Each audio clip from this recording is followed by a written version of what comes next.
Welcome everyone to this week's Herp Monday. Today we are on Herp Monday number 4, and we have a good one for you. This one is the definition of you can look, don't touch, but it's still cute as a button. And we are talking about the golden poison frog. Golden poison frog, or Philobates terribilis. Philobates terribilis, golden poison frog. It is part of the family Dendrobatidae. It is one of the dart frogs. So, pretty common. A lot of people have seen these. These are endemic to the Pacific coast of Colombia. So as you can imagine, they live in rainforests. They need lots of rain, actually, tons of rain. They have to live in an area that has about 5 meters or more of rain per year. So for my American, I believe that's 15 to 20 feet of rain, or more per year. Interesting fact, this frog was only discovered in 1973. So this is a relatively new species, as far as how long we've known about poison dart frogs. But I should say that it's scientifically discovered, which means it's been described. Things like, actually, I think it was described in 1975, but I'm not entirely sure. The total range of this species is less than 5,000 square kilometers. So it doesn't have a very wide range. It's not found in a lot of places. It's very, very unique to its region. So because of that very small area, you can imagine that there are some issues in it. In fact, we'll just get into that. Due to human encroachment and deforestation, these are actually, listed as endangered. So, something to be aware about, but we'll get into that. These frogs are actually both social and territorial. There's some conflicting opinions. Some people say they're solitary. Some people say they're social. They all agree that they're territorial, especially during mating season. But the general consensus is they are semi-social, about 5 to 6 frogs in a group, no more than that. And then they keep all the rest of the poison frogs out. These are the largest species of poison dart frog. So all the little poison dart frogs you've heard about, these are the largest species. They can reach up to 55 millimeters. So about 2.5 inches, I believe that's what it is. Obviously, it's not that big, but it is the biggest one. Doesn't matter how big you are if you're the biggest one around. As in most frog species, the females are larger than males. And you can see, it's hard to tell right here, but they do have small adhesive discs on their toes.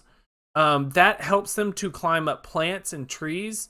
Just little suction cups, basically. Something interesting to note, kind of in line with these suction cups, the eggs of the golden poison frog are actually laid on the ground. So in the leaf litter, things like that, the females and males will breed, and they will deposit their eggs in the ground, where then the males will actually carry the let me step back for a second. The eggs actually hatch in that leaf litter, and then as soon as they hatch, the females and the males, mainly the males, will actually transport those tadpoles into permanent pools that are in like dead stumps. So that's why they need so much rain. You have to have those permanent pools that are standing in those stumps or in a rock formation. They actually will physically transport those tadpoles on their back to the pools. As you can tell, these are brightly colored, but it is curious to note that these don't have the dark spots that many of the other poison dart frogs. A lot of people think of, that kind of leopard print that most poison dart frogs have. These actually don't have those, so it's very uniform in color. Something to note for your own education, This type of coloration is aposomatic coloring. These are extremely bright colors that say, leave me alone, don't eat me, you'll have a bad time. Because of that, these frogs don't really run from enemies or humans. They're very easy to catch. They just sort of hop away. They don't run because they know that their color is saying, I'm here, I know you see me, but if you eat me, it's not going to go well for you. Even though this is called the golden poison frog, there are 3 color morphs. You have this is kind of your golden one, and golden yellow.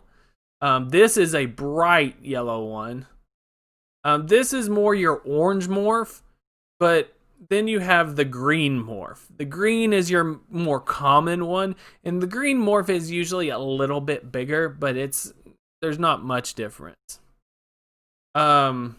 This is, as you can tell, kind of where it got its name, the golden poison frog.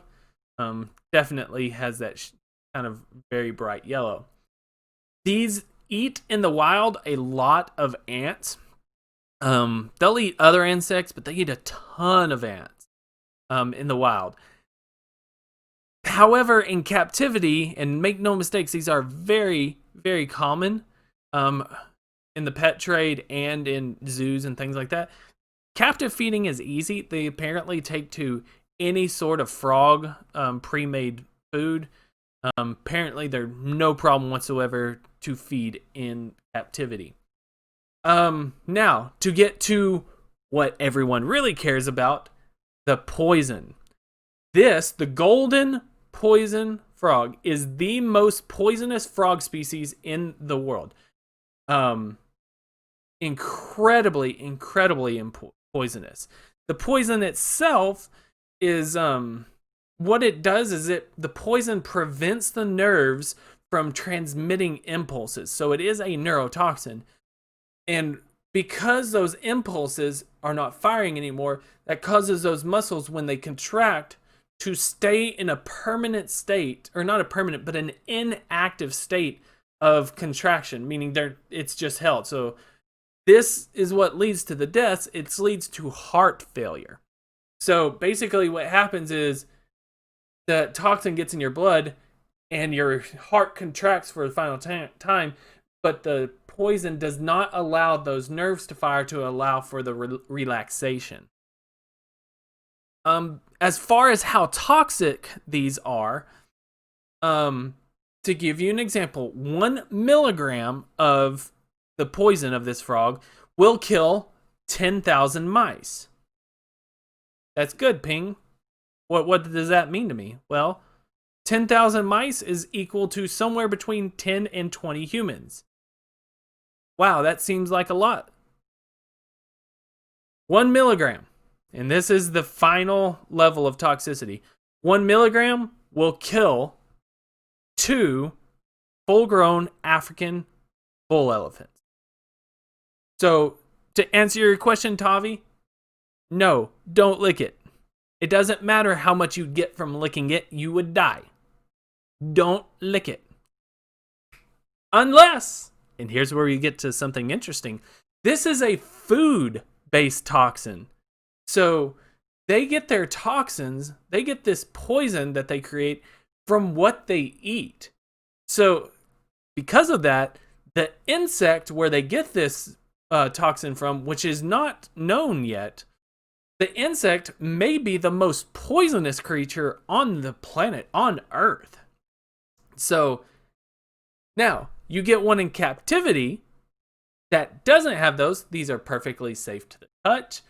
Lick it all you want, Tavi. I don't know why you would, but don't do it. Find these in the wild, you will die.